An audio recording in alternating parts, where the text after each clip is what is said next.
Daily PYQ session में आपका स्वागत है। आज हम इंडियन पॉलिटिकल थॉट के पीवाईक्यू सॉल्व करेंगे। पिछली वीडियोस में हमने वेस्टर्न पॉलिटिकल फिलॉसफी के सॉल्व कर लिए थे।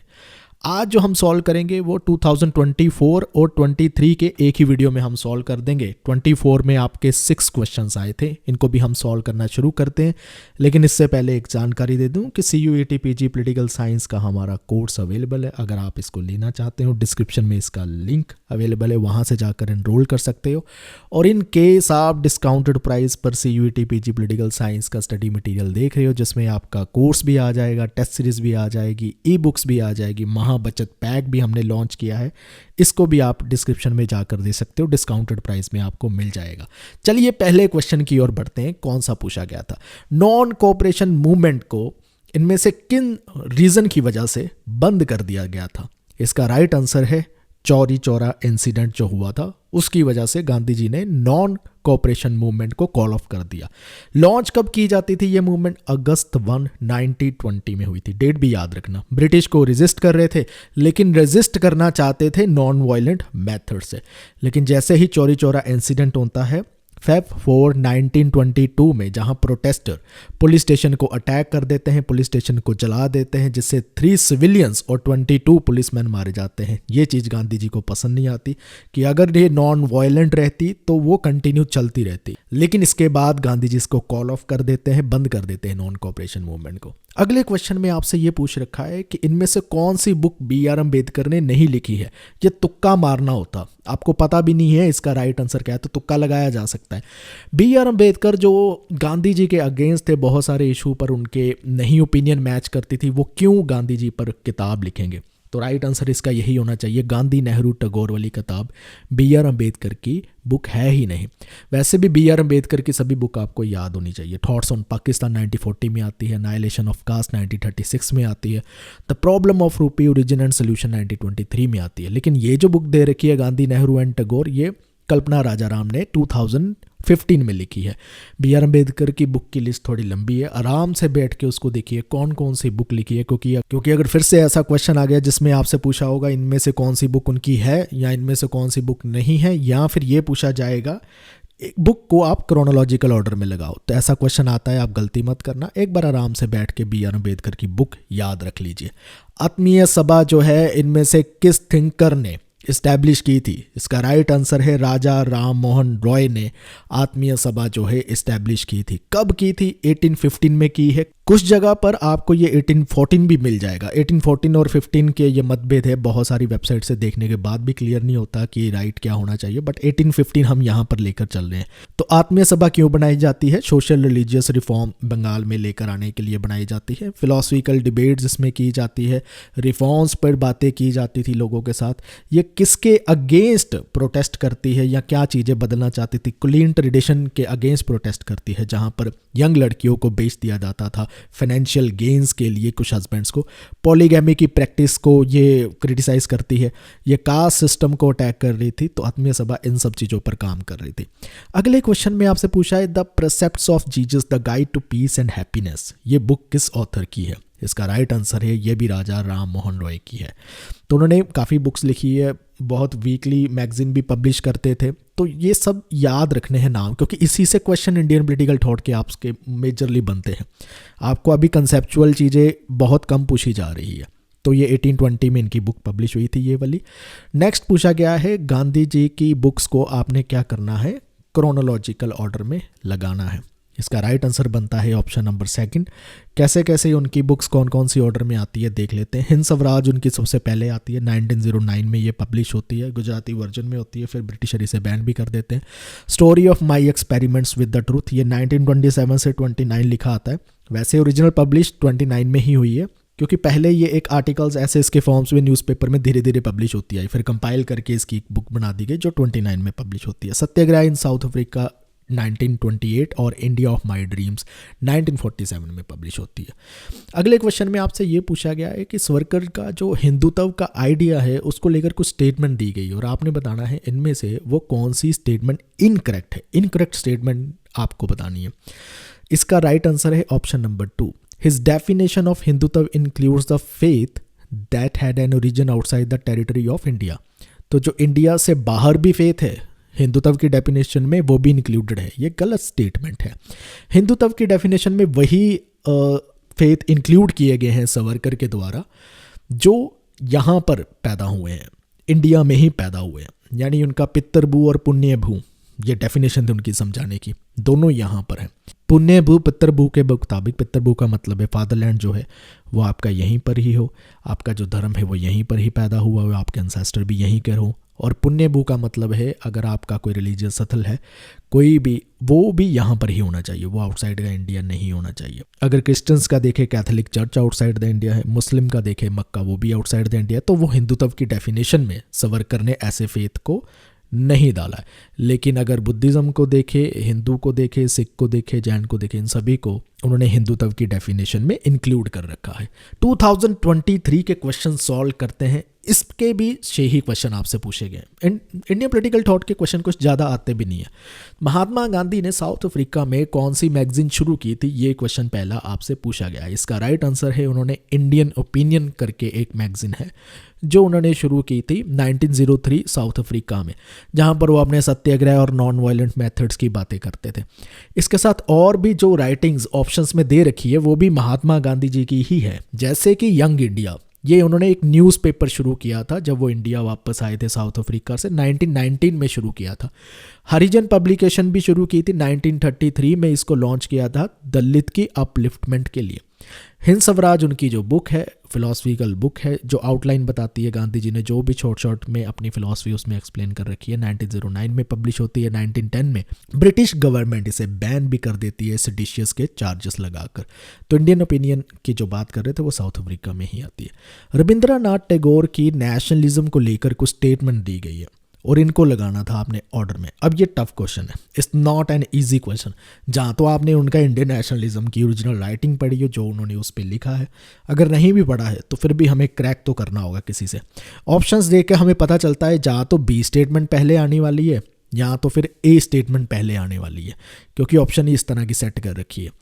तो मैं पहले स्टेटमेंट पढ़ता हूँ कि ए स्टेटमेंट में क्या है। Politics in the west have dominated western ideals and we in India are trying to initiate you. और दूसरी स्टेटमेंट बी में लिख रखा है our real problems in India is not political it is social. ऐसा लग रहा है जैसे किसी चीज़ की शुरुआत जो है इसमें ही हो रही है कि रियल प्रॉब्लम की बात की जा रही है। तो मान लीजिए बी मेरे लिए पहली स्टेटमेंट है।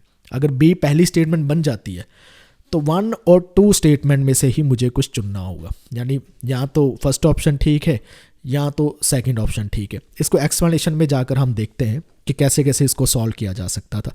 BADC वैसे ही इसका फॉर्मेट बनता है ऑर्डर, लेकिन हम देखते हैं कैसे कौन सा ठीक है।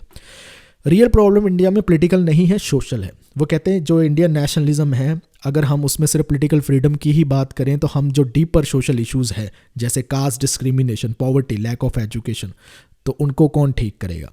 तो हमने सिर्फ पॉलिटिकल फ्रीडम की बात नहीं करनी है, सोशल इश्यूज पे भी काम करना है, क्योंकि तब की पार्टीज और लीडर ज़्यादा पॉलिटिकल फ्रीडम की बातें करने लगते हैं और सोशल इश्यूज पर ध्यान नहीं देते हैं। टैगोर वही चीज़ पर ध्यान लेकर आना चाहते हैं और इसीलिए इंडियन नेशनलिज्म का क्रिटिसिज्म करते हैं। फिर इसी चीज़ पॉइंट को फर्दर एलेबोरेट करने के लिए वो वेस्ट की एग्जांपल लेते हैं कि हम क्योंकि जो नेशनलिज्म फॉलो कर रहे हैं वो मोस्टली वेस्टर्न नेशनलिज्म की तरह ही हम फॉलो कर रहे हैं, क्योंकि वेस्टर्न नेशनलिस्ट मॉडल में प्रायोरिटाइज किया जाता है, प्राथमिकता दी जाती है पॉलिटिकल पावर को, ना कि सोशल इश्यूज़ को। तो हम भी कहते हैं वही चीज़ें करने की कोशिश करी जा रहे हैं, जबकि हमें सोशल इश्यूज़ के ध्यान देने की ज़रूरत है। फिर जो नेक्स्ट स्टेटमेंट है उसमें लिखा है कि शुरू से ही इंडिया के पास जो प्रॉब्लम है वो रेस की है। यहाँ पर रेस का मतलब है कि पॉपुलेशन में और हिस्टोरिकल टेंशन पाई जाती है, रिलीजियस और एथनिक ग्रुप्स में पाई जाती है। हमें इस पे भी ध्यान देने की ज़रूरत है कि ये जो टेंशन पाई जाती है रिलीजियस और एथनिक ग्रुप्स में, इसको एड्रेस करने की ज़रूरत है। और लास्ट में कंक्लूड करते हुए एक ब्रॉडर व्यू पॉइंट वो देते हैं कि each nation must be conscious of its mission. Her nation को ये पता होना चाहिए कि उसका मिशन क्या होना चाहिए। तो इंडिया के केसेस में उसका मिशन सोशल इश्यूज़ को ठीक करना होना चाहिए, ना कि टेरिटोरियल एक्सपेंशन करना। नेशनलिज्म का इशू जो वेस्टर्न कल्चर में पाया जाता है, वेस्टर्न नेशनलिज्म मॉडल में पाया जाता है, वो नहीं होना चाहिए। ये अंबेडकर हमें समझाना चाहते थे। लॉजिकली सीक्वेंस फिर BAD और C बनता है।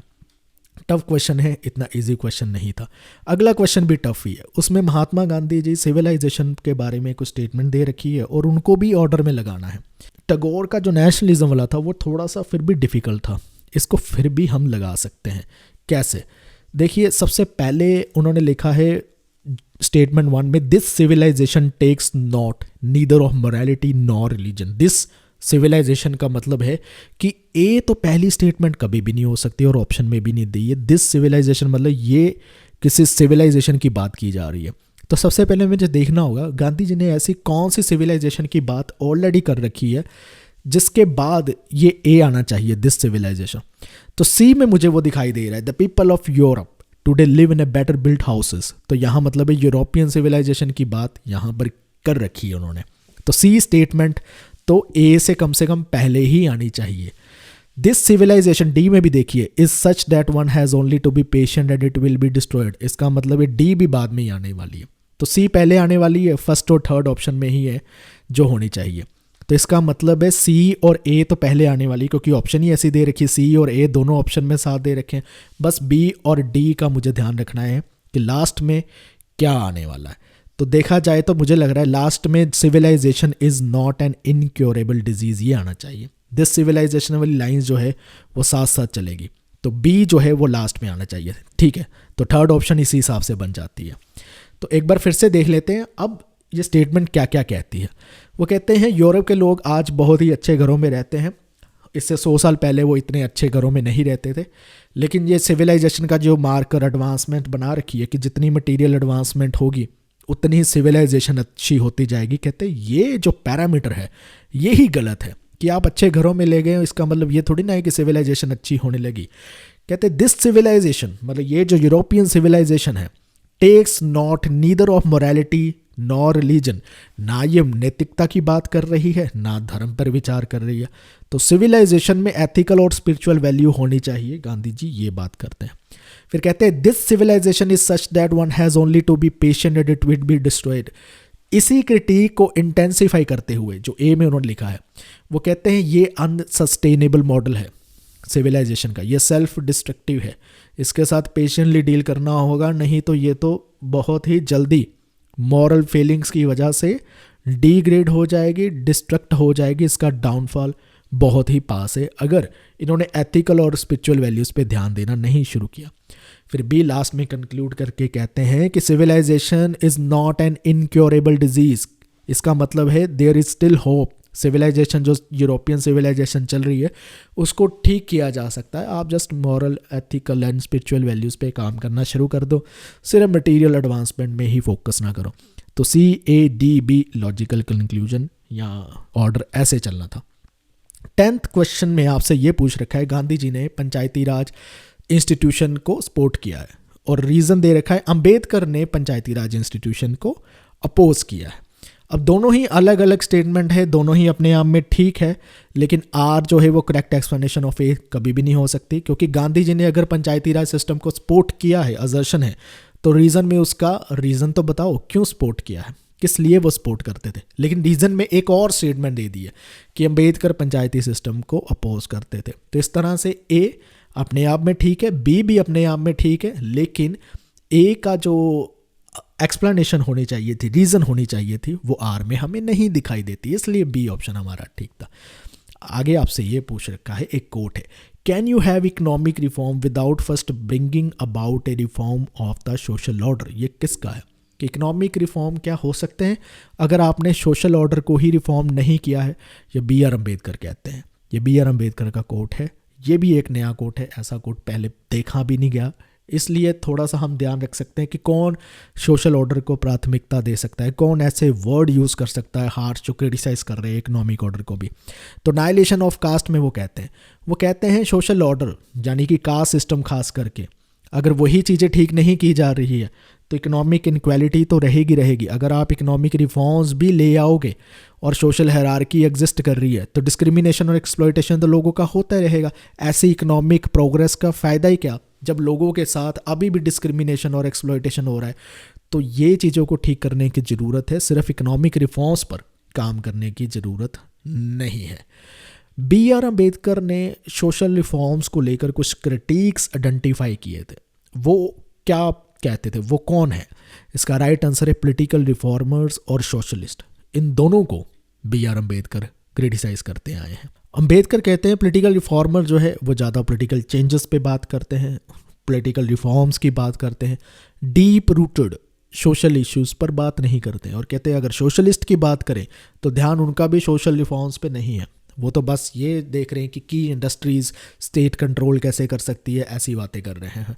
तो दोनों ही वो क्रिटिसाइज़ करते हैं, दोनों ही सोशल रिफॉर्म पर वो कहते हैं फोकस नहीं करते हैं। उम्मीद करता हूँ आपने आज कुछ सीखा होगा। PYQ वाली सीरीज़ पसंद आ रही होगी, इसको ज़रूर लाइक करते जाना वीडियो को। अगर आपको पसंद आ रही है कमेंट करते जाना कैसी लग रही है, सीरीज़ को कंटिन्यू करें या नहीं करें, क्योंकि जब कम व्यूज़ आने लगे, लाइक्स आने लगे तो मन नहीं करेगा फिर इस वीडियोज़ को कंटिन्यू करने में। ये आप ही इसको कंटिन्यू रख सकते हो। तो इस वीडियो को देखने के लिए आपका बहुत बहुत धन्यवाद। Thank you.